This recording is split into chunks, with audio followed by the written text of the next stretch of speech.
Magandang araw po sa atin lahat. May electric fan po tayo dahil medyo mainit. Ito pong gagawin nating video ngayon.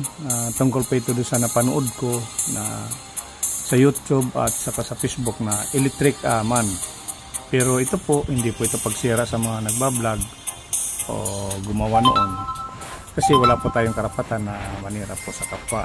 Masama po ang manira. Pero sa akin, gagawin ko lang po yung sa akin yung nalalaman ko tungkol po sa kuryente. Ito po. Yung bulb, pwede ko rin mapailaw yan sa aking kamay.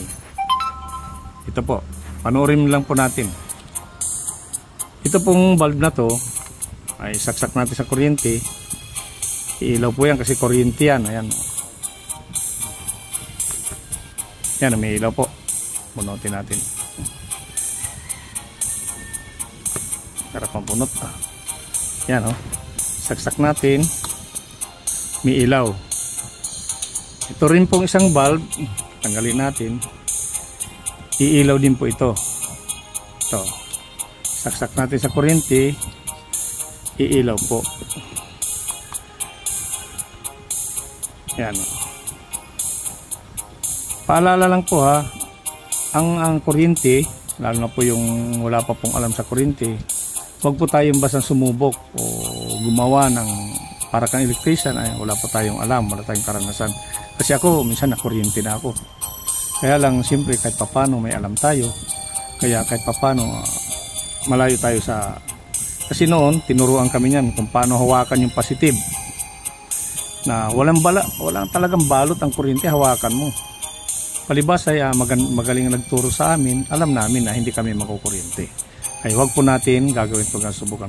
Ito naman pong bulb, halimbawa, nakaunang switch at nasa bahay kayo, umuulan o basa ang kamay nyo, basa yung bulb, huwag po nyong kakabit. Malakas po ang kuryente niyan, delikado po. Ito po ha.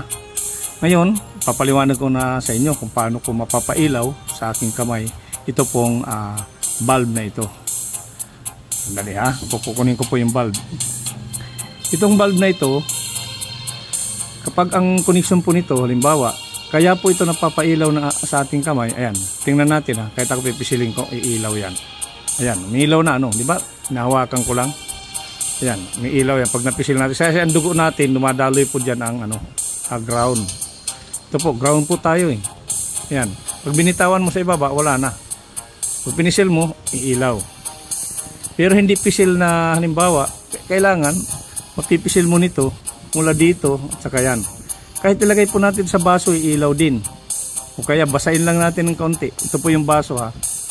Delikado po yung kuryente dyan. Delikado ang ito po ha.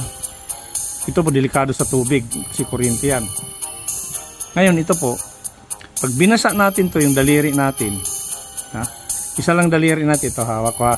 Panoorin ha. Iilaw yan yung bulb na yan kasi ground yan. Ayan o. Maliwanag. Bitawan ko ang basa na daliri. Iilaw yan. Kaya ang katawan natin pwede rin makapagpailaw. Depende po sa gagamitin natin ilaw. Ayan o. Kasi yung isa kahit anong basa ko yan. Itong isang bulb. Wala yan. Kahit anong pisil yan. Kahit anong basa. Hindi yan iilaw. Kasi wala yan aparato. Wala yan mekanismo sa loob. Itong isa mayroon. Kaya, pwede natin. Marami na kasi imbento ngayon. Ang bulb. Marami na. Tingnan mo yung mga solar. Ayan o, hawakan ko lang. Ilaw na. Sa tubig, iilaw din ito. Panoorin natin maigi ha, sa baso. Yan, panoorin natin. Iilaw din yan kasi ground yung tubig. Ayan o. Oh, sa tubig, umiilaw. Oh, hindi po sa kamay natin. Wala. Tingnan natin ha. Ang tubig nakakapagpailaw din ng bulb. Depende. Kasi switch yan. Ayan, o ground yan, tubig. Napanood na po natin. Na ito, hawakan natin. Ayan, basa. Basa nga. Iilaw din yan kasi basa kamay natin. Ayan, ayan, pag binitawan mo sa baba, wala na.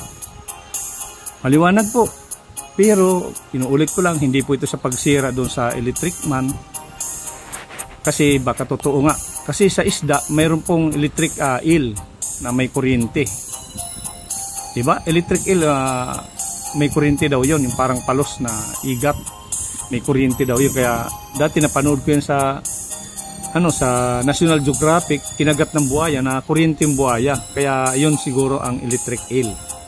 Tanda po natin ha, ito pag binitawan, wala nang ilaw. Kasi Ayan, ulit ha, wala nang ilaw. Sa ano, itong tubig, delikado na mapunta dyan sa kuryente ha, kasi tubig yan, delikado, baka daluyan kang tubig, makukuryente ka rin. Ito po, sa tubig ha, ulitin natin, ground yan, iilaw yan, ayan. Diba? Panood na natin, ano, maliwanag po. Dun sa mga hindi nakakaalam sa kuryente, ito lang po. Sa mga nakakaalam, alam na nila to. Hindi nito, ayan, basa yan. Ngayon, pag hinawakan ko yan kasi may basa, laging iilaw yan. Ayan. Liwanag na po. Dito po sa aking YouTube, Cap Summer TV, mas maganda po para updated kayo sa aking mga kahit hindi magagandang upload po, magandang videos. Panoorin lang po natin kasi may mga aral po ito. Mayroon po kayong mapupulot na aral na totoo po. Ha? Paki-subscribe lang po. Maraming salamat po. God bless po sa inyong lahat.